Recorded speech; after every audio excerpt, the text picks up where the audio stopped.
Dude, so this honestly, I scheduled this talk before, like, the theme of it before the spaces went crazy this morning. I think you were on the Coffee with Captain talk, straight talking Yeah, about whitelist the entire time. And I think that's the big talk of the NFT world right now, right? Is whitelist, allow list. How should you give people access to your drop before, how do you reward the community? And that's kind of the main point I wanted to touch at today. But everything yeah, from uploading the artwork, to getting the people that deserve an NFT, getting them an NFT, because I think around it was probably, yeah, around this time last year is when I got into this space originally. And my ape was actually the first NFT I bought beyond Top Shot. And after that, it was an NFT project maybe every other day, and then it slowly got to be every day, and then it just went crazy. But when it first started, we didn't have to worry about whitelist. We didn't have to worry about gas prices. We for sure could get an NFT. I'm talking about like bonsai, ethlings, if you remember those, the first official rug pool. But it was easy. We could literally not worry about gas, not worry about losing your gas money. You could mint as many as you wanted to, and then move forward with your life. Now it is completely different where you have to slave away for a whitelist spot, just to maybe get the opportunity to mint. And it goes back to new people struggling to find a good place to be in the space. I think that because it's hard to get entry into certain projects, whether it's price wise or it's, this allow list, you can't, get on the allow list without slaving your life away in the Discord or getting lucky. It's hard to find an entry point in NFTs because of that now. My brother is someone that recently got into it, and he's like, honestly, I'm struggling. Like, I can't grind away. I've got a real job. I can't be grinding just for a spot to maybe mint. Like, it turned him off really, and unfortunately, I think that's why it's such a big topic right now, is because it is turning people away. It's turning the newcomers away. Um, yeah, that's why. I I agree with you 100%. But then I think there is an other side to that, right? And just because you are on a whitelist, I'm going to give you a project I minted a few weeks called Samurai Saga. I lost zero point 0.6 in ETH and failed transactions, right? Like the floor immediately went down. So even the worst thing is I think that a lot of people are so whitelist driven, and when they get into these communities and they see that it has 40,000 members and all of this hype, they see that as a positive sign. And I think a lot of us that have been in this space are a bit more cautious than that now, right? Where we see hype, we see like, why is this, right? I think even Pixelmon was kind of a good example of that recently, regardless of how you feel of, okay, why did the floor crash? And this morning's chat was about, you know, the possibility that people were paying for white lists and these different things. And so at the core piece, I think, especially like, for someone like myself and UTFAR, where we're launching projects, you know, I like your Discord right now because you've kept it small and intimate as a builder. And we've tried to do that too. And even though even now our Discord is open and public, um, we don't, deploy the traditional marketing tactics you would say that a larger hype of projects, right? Like it's not that me and you, we can't promote posts. We can't throw huge budgets at, Instagram or influencers. It's not that we don't know people to be able to do that. It's like in the beginning, it's more about getting the right people that are actually going to take part in the community and want to build and use your product or service, right? Flippers have their place, but they're not there to build or contribute. And so giving every flipper an opportunity is not something that I agree with, because ideally I don't even really want them. Ideally, I want my full mint to be people that are understand this project, and I want to do it the right way. So the question is like, how do you build amazing whitelists that are only filled with members of people that you feel are actually going to contribute to the growth of your community? Because that would be the ultimate goal for me, right? Is not to just have people, but people that actually cared. Oh, for sure. And I Um, think that's how it started too, of course. Some of the first whitelists started that way because that's how they wanted to build their community. It just got a little out of hand from there. And obviously, I'm not against it. We're obviously going to have a whitelist ourselves. I think it's completely necessary, but you have to do yeah, it in the proper way, for sure.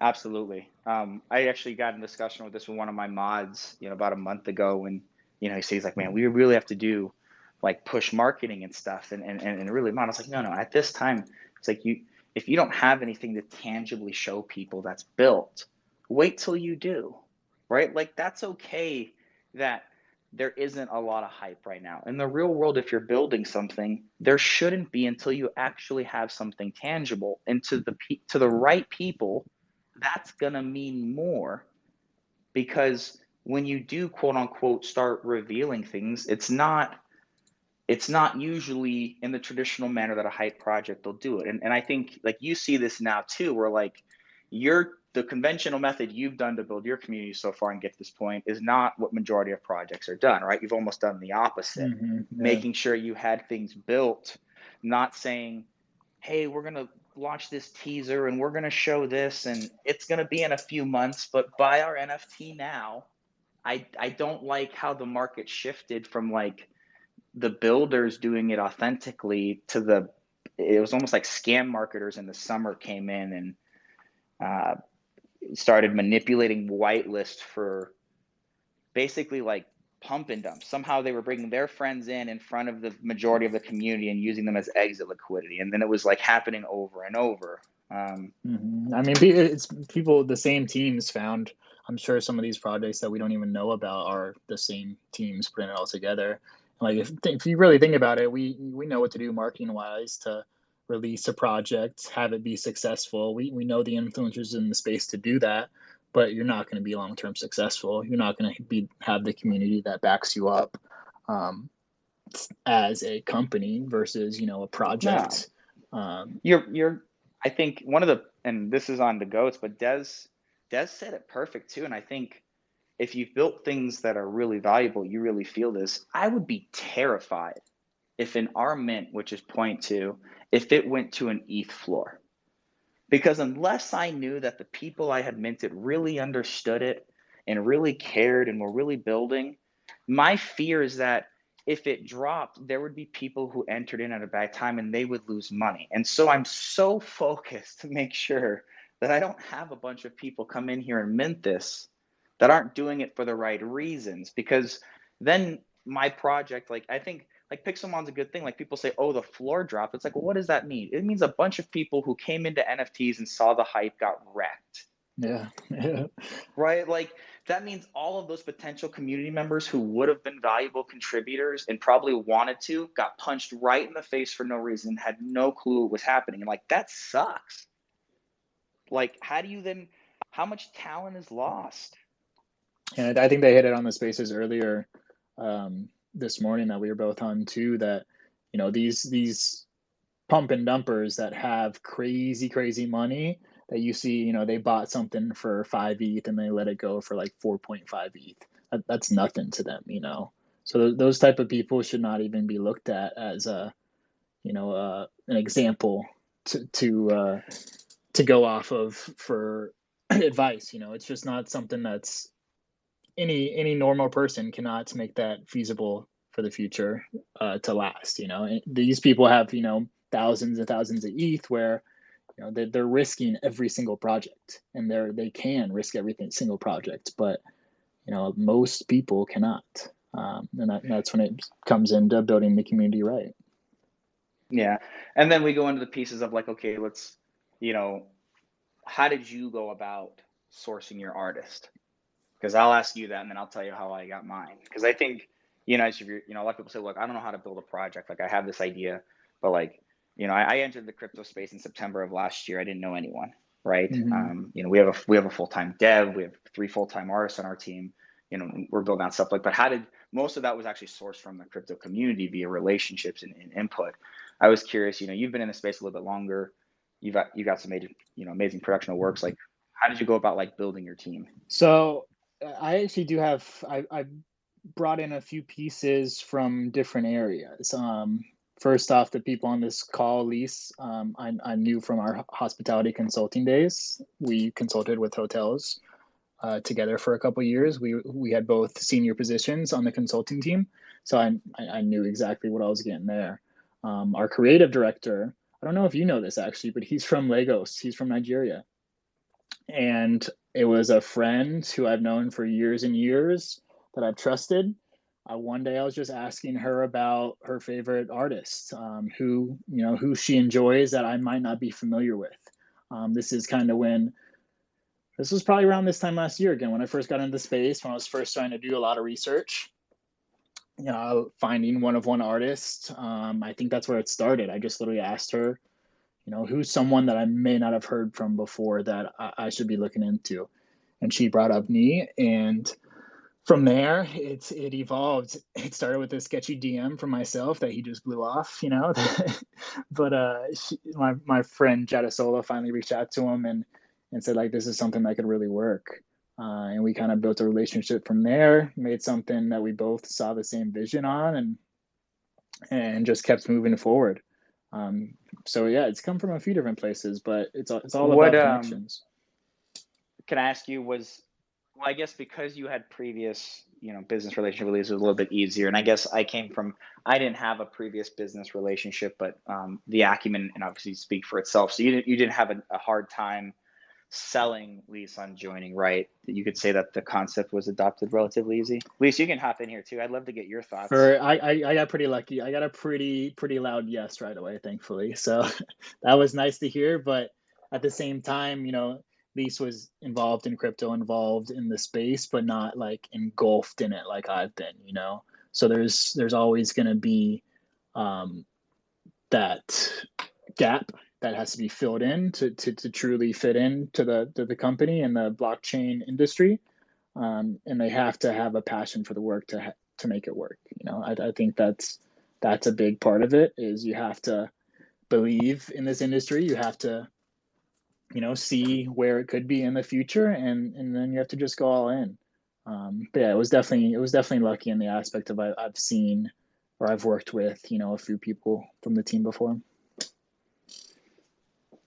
Yeah, absolutely. Did you, how have you gone about, so on our project, I didn't start with the artist first. I actually had approach from more of a technical background. So I was reaching out for engineering sources, and uh, luckily through a friend that I used to, was an agent of mine through one of my companies, invited me to a party at NFT Las Vegas. That was a private party, and got me in. It was a Chibi Dinos party, a little party, and there I actually met our dev, and just pure random luck, right? Because I reached out to this person and said, "Hey, I'm looking to build this, but I don't have resources like this. Mm-hmm. This isn't something that I do. I'm a business development person and entrepreneur, but I usually am pretty good at reaching. So, and it was kind of the same thing. They immediately, from a technical level, understood what I was trying to build, and we spent the next 90 days after it. But eventually, I came to the point where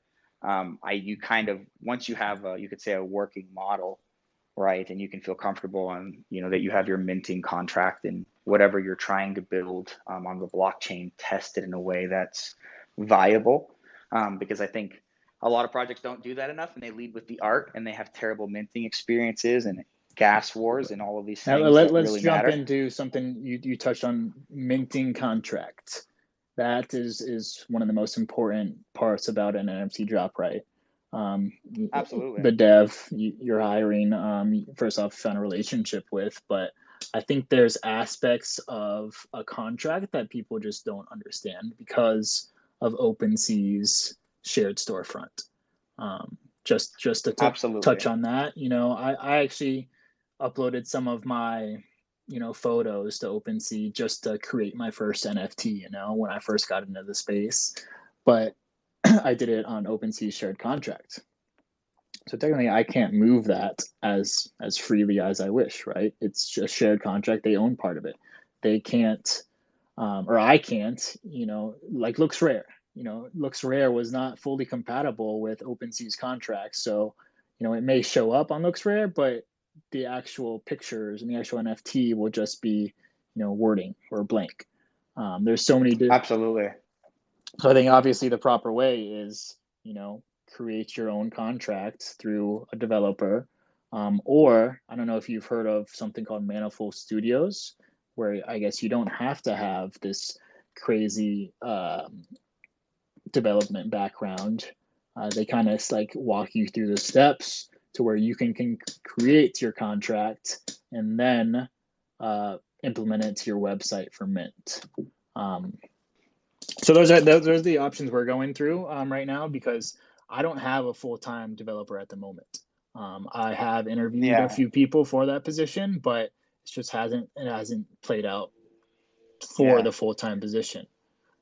The only reason we had to was because we didn't know if governance wise we could achieve what we wanted to do on the blockchain. And unfortunately, there was no way, for basic minting, for like minting contracts and some of those things. But a lot of our stuff, we have to report to a securities, division. And so there needed to be security layers and additional things that, unfortunately, GitHub and a lot of open source stuff, they wouldn't have that, because the guys that would build stuff behind that are gonna, they're gonna put it behind security layers and some other things. But I can tell you that absolutely right. I mean, if you're a smaller project and you're like, hey, I want to build a mint something and I want to be able to make it more compatible. I never heard of Manifold XYZ. I think that's a great resource. We were looking at RayGuild. I'm a former classic WoW player, and RayGuild is basically they are a guild of developers, engineers, front end, back end, web UI guys, and you can kind of shoot over them what you want to build and kind of what you think the skill sets of, like, say TFAR, you're like, hey, I need a level 6 front end guy. I need a level 10 developer, because what my code is actually really complex. I need a staking contract, right? I don't just need a mint contract. I need a staking contract, and I want that to have a front end. You can put all of this to bid through them, and they'll kind of pool together those resources, put it in a smart contract, which you then fund, and it pays those developers on an objectively driven timeline. So they don't have to worry about getting stiffed, which usually happens to Okay, developers. so this is like you know, a blockchain version of just subbing out your work, really, right? And and it's a it's some. guild for all these developers, where if it's like, hey, I need work, but they're obviously nervous about interacting with people, right? And Well, what they was the name of that? don't want to have to go. It's a RayGuild. Okay. So that was something we looked. Unfortunately, developers, as most people that are trying to build a project will figure out, are in very high demand right now, especially the really good ones. And so it takes either upfront funding or somebody who has just a really aligned vision with you and is willing to to build something. So it's cool though that at least that's great that OpenSea isn't the option, and that Manifold is an option too, because the more you can bring those, like, hey, I just want to do my own 5K generative set and I just want to build my own contract. I think it should be more plug and play for the users, that project that can run off that. Yeah, exactly. I've had a few people reach out that want to upload like photos or their collection, and they don't know about NFTs at all. It's like, well, you can just upload to OpenSea, but it's not exactly what you want.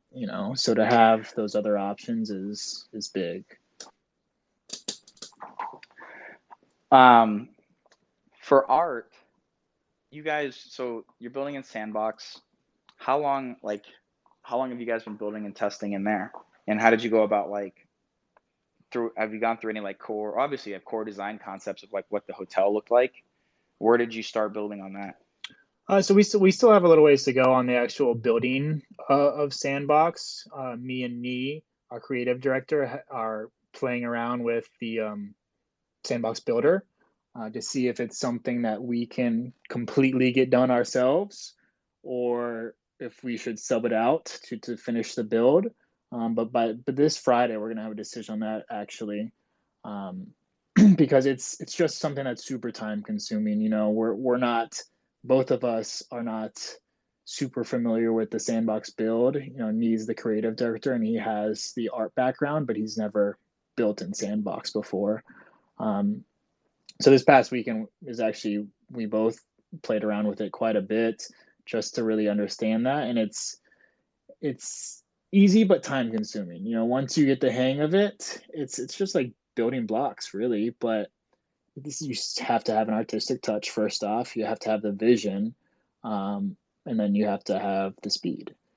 Because you know someone, you know, I have a few companies going on right now, and unfortunately, I can't spend 5 hours a day building in Sandbox. So the route we're going to take is either he takes it on fully, but most likely we will sub it out to someone like the Land Vault. So Land Vault, Boomer is the CEO of that, and their main focus is building out land in Sandbox. And I believe they actually just moved over to NFT Worlds and a few other spots too. Yeah. But they have it down. I You know, what he told me is it's a 2 weeks time period where we build it out, and then it will take probably another 2 weeks to get down the details. Obviously, they have a price for that, you know, in a range that I could extend to based on how the details you want. But we have the vision, we have everything in place. It's just about executing it. You know, it's about seeing if we can do it in house. Because we're the team that wants to do everything in house as possible. Obviously, we're going to start having to spend a decent amount of money subbing out work, and hiring developers, hiring builders that, you know, we're not comfortable with completely building ourselves. But I think the main focus is having a plan. Like you said, we have every single floor mapped out on what we want on that floor.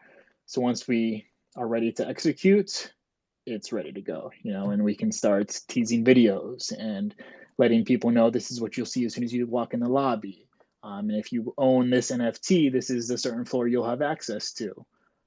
So it's having the vision, having everything in place, and finding the proper people to implement it. So that's the stage we're at right now. No, that's awesome. I think, there's probably a few people here that don't know if, like, hey, I bought my plot on the Sandbox. Like, how do I even get a developer to start developing it? So that's really great information there. Boomer was one of the earlier people that I was fortunate enough to have a conversation with, and that's when, as much as his team is fantastic, and every major product wants to build something amazing at some point, touches them for advice or resources because they're a great building team. But it didn't fit for what we're doing. But I can't stand enough behind Boomer and his team and what they're building. Yeah, And I wish they built an Unreal, honestly, or yeah, whoever that's exactly. going to be, or whoever that level of architect is. Because I think, as you said, like, they branched to NFT Worlds, because NFT Worlds is very similar to like Sandbox, but you're going to see more and more of like those developers that they're going to need to be able to know how to build in metaverses in Unreal or NFT Worlds or Sandbox, because there's going to be people that are like, hey, I want this floor of this hotel to this. One of the challenges we're working with through Victoria VR is the plots. We have 9x9 plots. We staked months ago to the right to mint 9 of them, which is fantastic. But even with that, we can go very high, but there's not very much width. And so, it's immediately, it's like, okay, well, thank God we have an architectural firm, on retainer with us, where it's like, well, hey, and they build everything in Revit, which is real world for 3D, so they can begin to test it. But most people wouldn't think to like reach out to see what the limitations on what they're trying to build are, Oh, or what 100%. Yeah, that resources they was, would need to bring in. And it's such an underestimated thing where it's like, well, we'll just build this, and it's like, oh, it takes hours upon hours. It's not something that's easy. yeah, that's why Boomer's been so helpful. That was the main talk, when we first start going. Well, first off, is this possible? Can we put a hotel, and it's gonna on one plot of land, and have it be, I gave them our plans, like, look like this. And Yeah. it's exciting to get an answer, but at the same time, the reason I do want to keep it in house is because I know hotels like the back of my hand. I've been in hundreds and hundreds of hotels. Some hotels, over 100 times on their own. So I know exactly how I want it to look. Boomer might not. He might not be a hotel guy. The builder who's building it might not be a hotel guy. We have people on our team, of course, that are into hotels and can consult with me, who's not a hotel guy, but he's on our team and directly is experiencing it every single day. These people that you might sub it out to obviously might not have the same vision. So that's the main goal of why we want to keep it in house. But if you do go outside a house, you just need to be on the same page. Yep. And I think that kind of goes in line with what we're talking about and I would be remiss to say that the entrepreneur's downfall is thinking to keep everything in house and not seeking outside advice. And so, sometimes you really do need to keep things in house, and make sure that, you're not, for the sake of getting things done, sacrificing on your vision or morals or ethics or the guest experience or any of the things that actually matter when it comes to what we're building, which is, more of the hospitality and concierge in real life and in the metaverse. So you can't skimp on those details. Otherwise our type of our guest wouldn't stand for that because it doesn't exist in the real world already.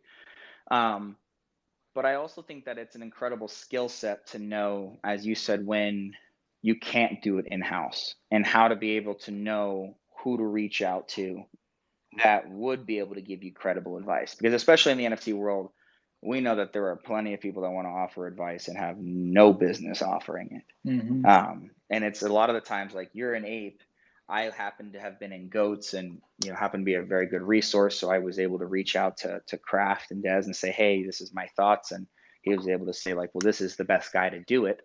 But how would, I guess for the new person, on the sake of like, well, say I figured out the art, say this, but now I don't know how to actually like do this. How does somebody actually go about finding that information? I mean, they would just have to get involved with another sub project, right? And be able to dig it So out. I had actually a situation come up with our creative director, Nee, with 3D model. So the 3D model we got was built in Unreal Engine. And there was a program called Maya that he's not familiar with. And like we got stuck on a part of the ape that he just wasn't familiar with. So what happened was, right away it's like, okay, I have resources, let me reach out. We're not going to get stuck. We just because you don't know how to do it doesn't mean we're leaving it like that. We're doing it right. We're going to finish it to how we started, how the vision was supposed to be done. So that was the first conversation. Don't get stuck. Let's figure it out. I'll reach out to my resources. So first off, went into Discord, went into Twitter, went to the people I got the 3D model from first off, and then second, they gave me more direction to go to. And then third, you can literally search on Twitter anything, search 3D ape and put it to your followers. And you find people that are making 3D apes. So reach out to a few of them and see what's going on. And literally by the time that I started reaching out to people, he was working on it himself and finally figured it out. So it didn't matter, but the fact was we had a solution ready to go. And if we truly did get stuck, we would, have someone to get us out. But again, I think it falls to communities, reaching out to people you're already involved with, whether it's Discord, Twitter. All you have to do is, send something in general message that I need help. Don't be afraid to ask. I think that's the biggest point. You have me smiling. My first coach that really taught me how to sell, he used to say, he's like, Eric, you have to be just good enough to back yourself into a corner and then be able to recruit a team to bail you out. And as an entrepreneur, it's always a fine line that you're riding, right? Between innovating on what you don't know and even when you recruit teams, like, I don't think people understand, and you get this, and that really brought home to me is because how many times like every day you run into a piece as you're trying to build a project that gets stuck from like a development Yeah, exactly. standpoint, It's like, well, or what do you mean we're stuck? We're not our stopping. our minty, like our testnet contract. I don't even think, I mean, Rook maybe knows, in November I was posting Twitter tweets and Goat's Discord, asking people to go to the testnet and download GUI for me because we had bricked our governance contract that we were testing, and like people didn't know. They thought I was posting like a scam link, but I was like literally like, no, these free faucets that give you this rinky test network, we like, and people have no idea what we're doing. They have no idea that you've bricked something so many times and your art has failed so many times, and by the time they actually see it, it's taken so much work to get there that it's like it's like the passion within it. But I think also for anyone that's listening, building a product is really a labor of love, because you're going to fall flat on your face regardless if you hire the best teams. They're going to come back to you and Yeah, there's say, always I don't know problems. how to do this piece. We need something else.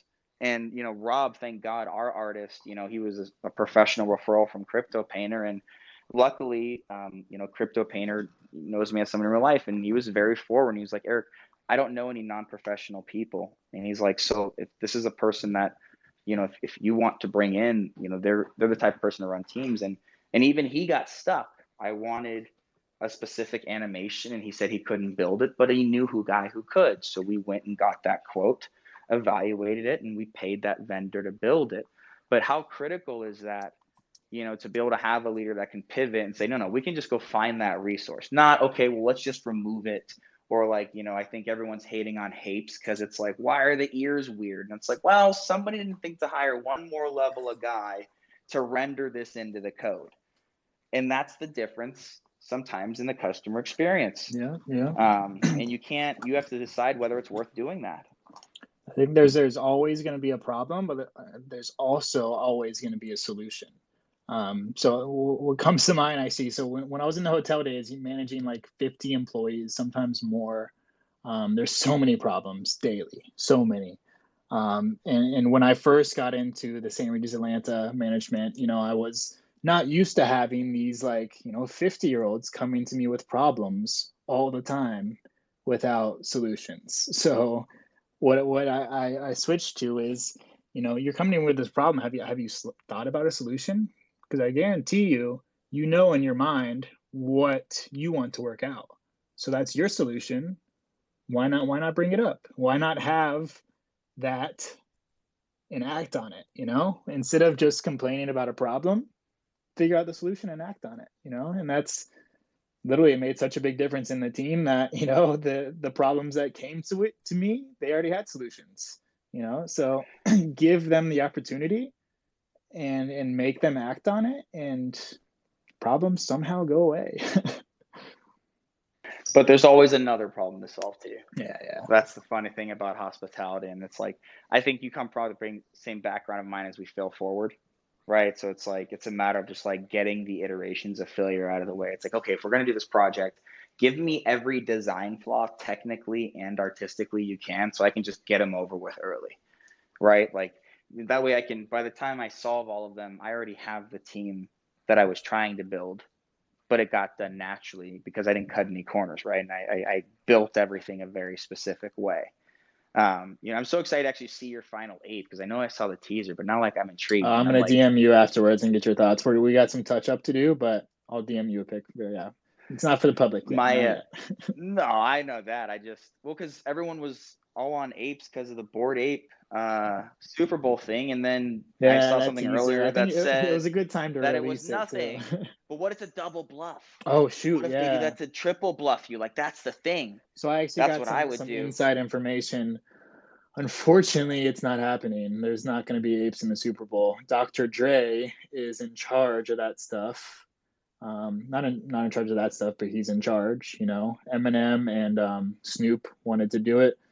Dr. Dre said no. So unfortunately, within those performances, there won't be apes showing up. But Damn. yeah, unfortunately. But at the same time, maybe the hype got to be too much, and this is just a deflection of that, hopefully. But it was from reputable sources. So, yep, that's the news I got. Okay. Well, I was like, there's no way. I was like, who could override Eminem? And I was like, that makes sense. Dr. Dr. Dre's Dre the only can. guy. Yeah, Everyone reports to someone. Everyone exactly. reports to someone. Yep. Oh well. Next year, though, you guys are 1 year away from a Super Bowl then. And by then, what's going to be the floor of apes, right? I mean, then it'll be undeniable Hopefully at a that point. DAO owns a football team by then, and we can do whatever the heck we want at halftime.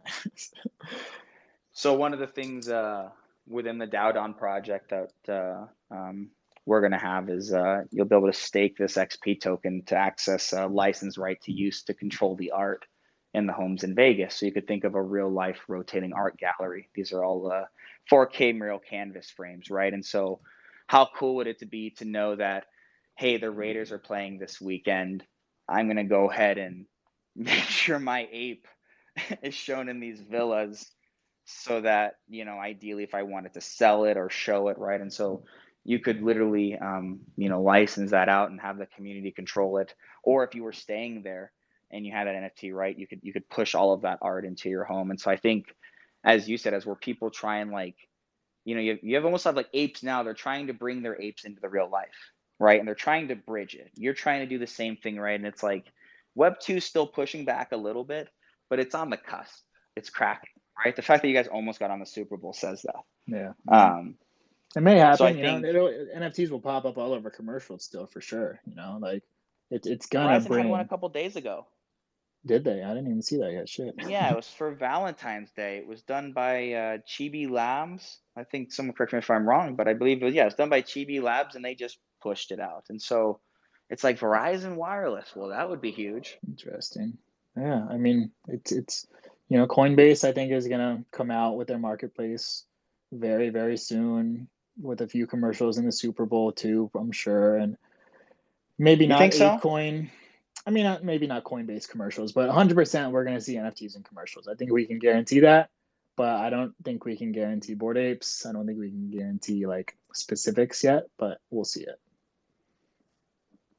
I would be very interested to see it. I heard Bud Light was going to maybe have something. Yeah, And we always got know announced they announced it. The Nouns DAO is the NFT they bought. I don't think it was an official announcement, but something mentioned they'll be using it in an ad. Huh. Didn't hear that. Yeah. So we'll see, but I think it's going to be. I mean, still, like everyone says, a crazy Q1. Bored Apes we may see a slight downfall without it showing up in the Super Bowl, and with Apecoin obviously not coming out right away, but I don't think anybody's in trouble.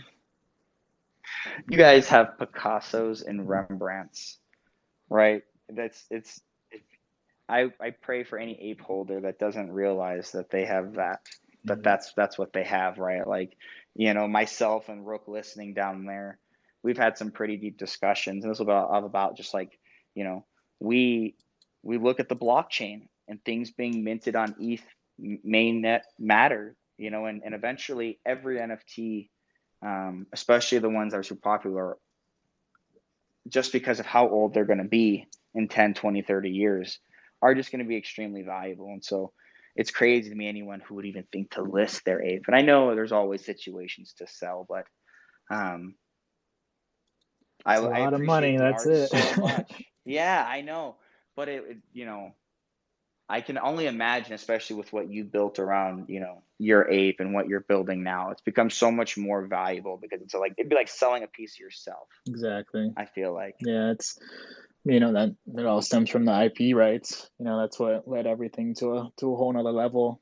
And yeah, build around it, build more than just your Bored Ape is where we're going. So let me ask you a question, kind of getting back on topic. Are you a fan of airdrops or making your NFT claimable for user reward? So I think there's a right situation for both. Obviously, you want to, as a collector, airdrops are amazing because you don't pay gas, you don't even have to worry about it. It shows up in your wallet randomly. But at the same time, I think it's a huge cost to the company.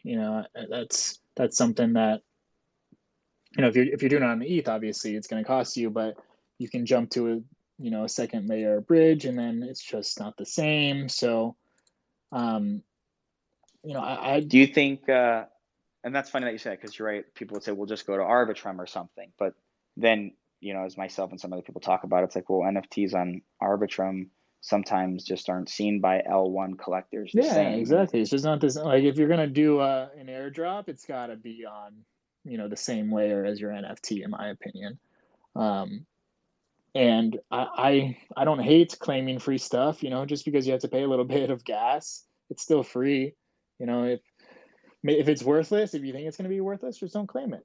So regarding our project, we, maybe do the drop airdrop to like, say, a giveaway.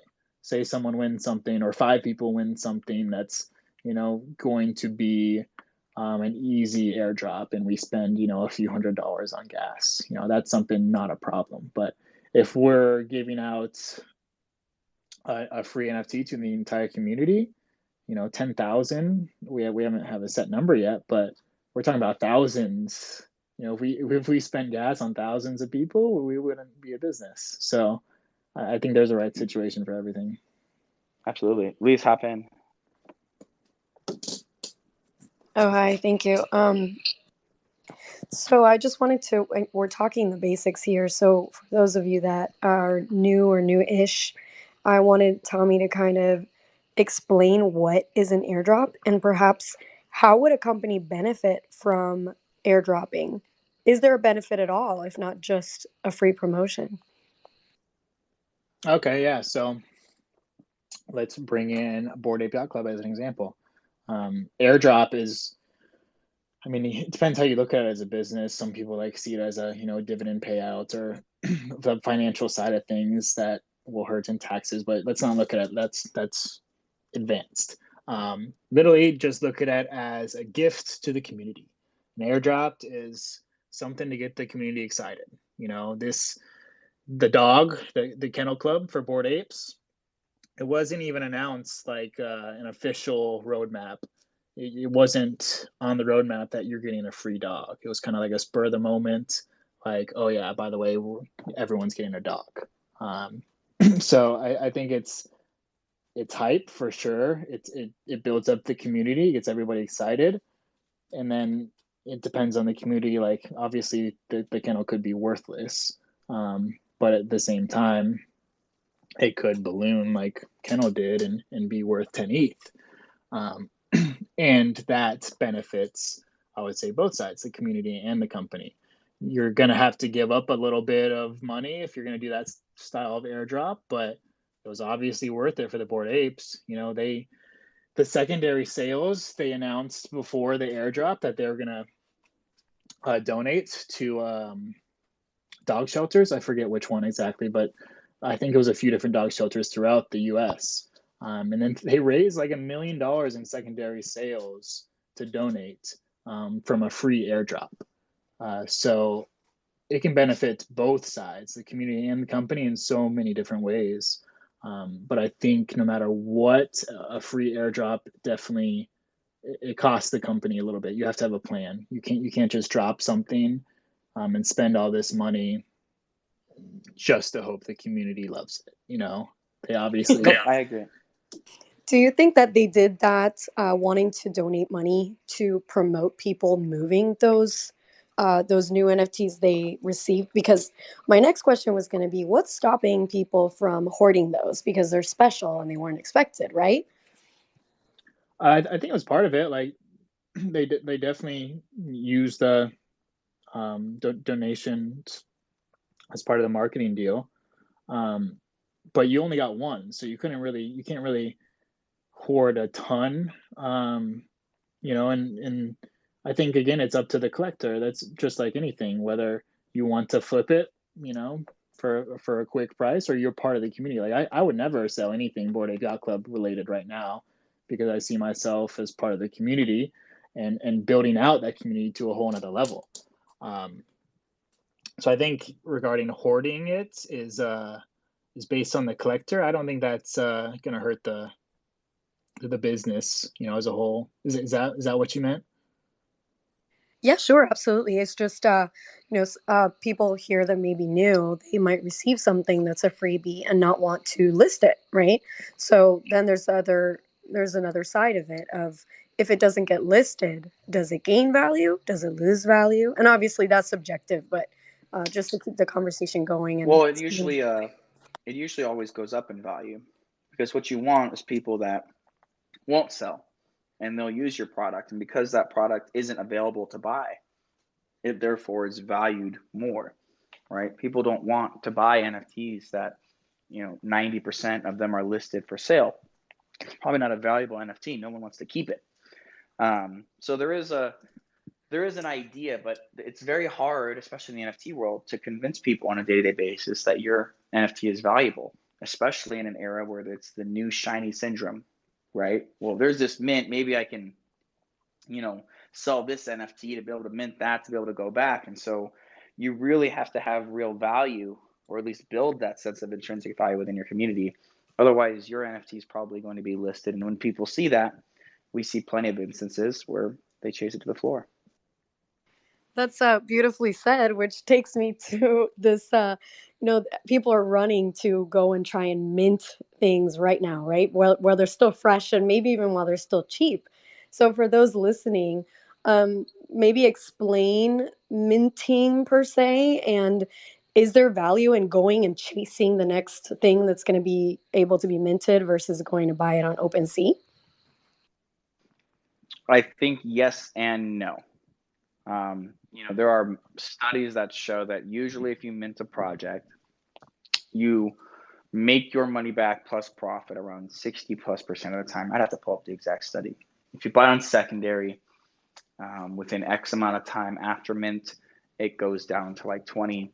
And then if it's like an hour or two after, it goes down to less than 10%. So there is a mathematical correlation between at least being able to mint and then be in the money. And especially with so much floor manipulation with mints, where people are selling whitelist spots, it's very hard to even trust on those fronts. And so having a whitelist is pretty vital. But at the same time, I've been in plenty of whitelists where I've lost more ETH minting because of high gas fees and failed transactions, because of bad contracts, because of a slew of other technical issues, or people have to stop mint.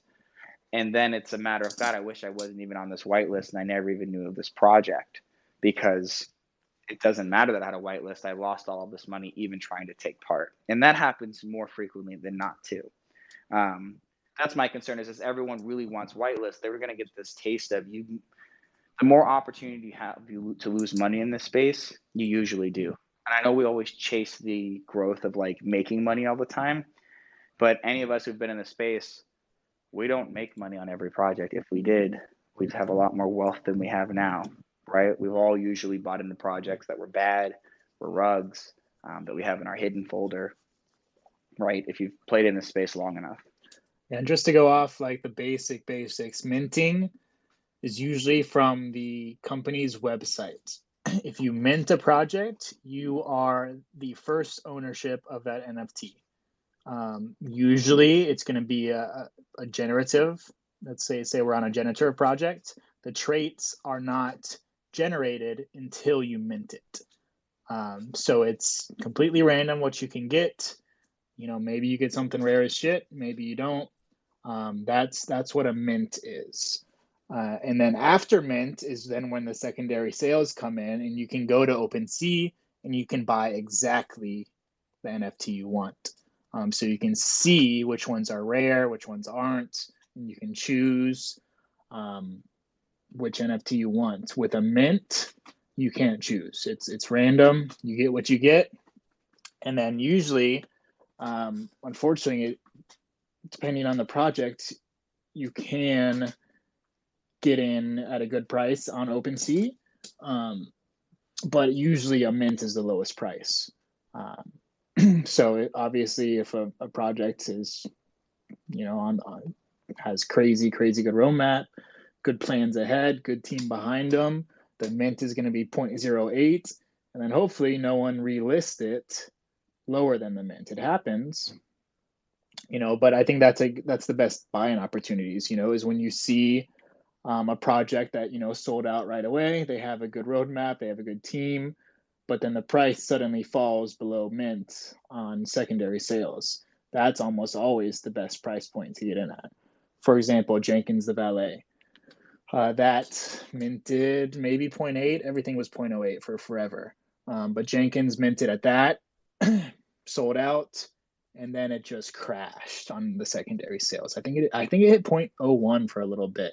But they have a good team. They have a good roadmap. They kept building. It's gradually climbed. I think it's at 2 ETH now. But anyways, that's how it can jump back and forth after mint. But usually it's the lowest price point to get in at. I agree 100%. I think one of the core things too is if you are looking to mint, get in that Discord and vet the community. Talk to the mods. Try and actually see if it's something that you want to participate in, because I think at least most people who are trying to mint, I'm not sure that they're wanting to be committed long term to the projects, right? That kind of goes to our discussion this morning of how do you then, you're building all this great stuff. You talked about how you're building this amazing team. How do you make sure that people that actually want to participate are there and not a bunch of flippers that just, when they realize they can't 2x your NFT right away,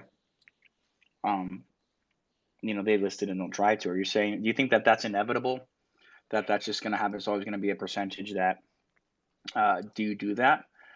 I think there will be. Yeah, it's just part of the space right now. I mean, I think it's always going to be part of the space. Yeah, I think that's just, it's people's goals are sometimes to flip projects, and they go from one to the other. And if you have a popular project, then it's going to be flipped, But I think, again, the long-term goal is sustainability. Like, maybe you have those flippers that had some bad feeling right after mint, they list it 0.05 right away. Well, they should be out of there pretty soon. Those should then sell out pretty soon, and you shouldn't have those types of people listing at 0.05 again. So it's about weeding, I guess, the flippers, the bad flippers. I flip stuff all the time. I flip projects I like. But I do it in a strategized way, So I think there's always going to be those types of people. You just got to not worry about it. Build around it. Projects that I'm super into, like Bored Ape Yacht Club. Shit, I didn't know the floor price until everyone went fucking crazy that it hit 100 ETH. I just never checked it. I knew I'm part of the community. I'm not gonna leave it behind. Why constantly check it? If it's something that you're gonna hold on to. I think that's the type of mindset you want to build the company, but you're not always gonna get it from everybody. I agree completely. And I think the right project, you're going to mint out, then you're going to have people that bail, and then the right communities keep building and then eventually showcase their skills, right? Or they fade away. And that's almost natural competition within the marketplace, because most collectors, long-term aren't going to hold an NFT that, unless they can't sell it because it's worth nothing, which usually happens faster than you can sell the bad ones. But, right? I mean, you're I'm just like, God, I hodl and I get burned for it, right? Or it's like an overnight thing. You think you're going to sell at like 0.1, make your money back, and then it's 0.01 the next day. Shit happens quick. It does. And hindsight is brutal in this space,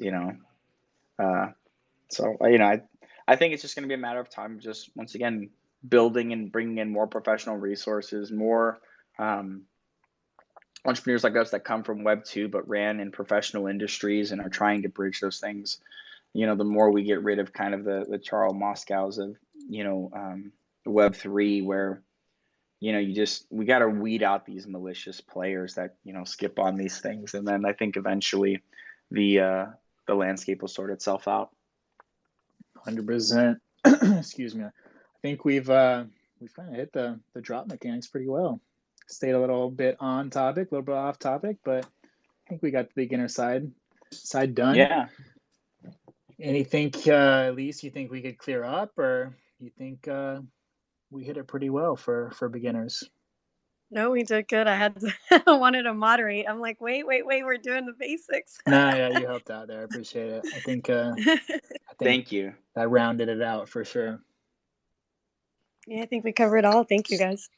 All right, let's see you next week, and we'll like always, 4 p.m. Tuesdays, we'll get a little topic beforehand and go from there.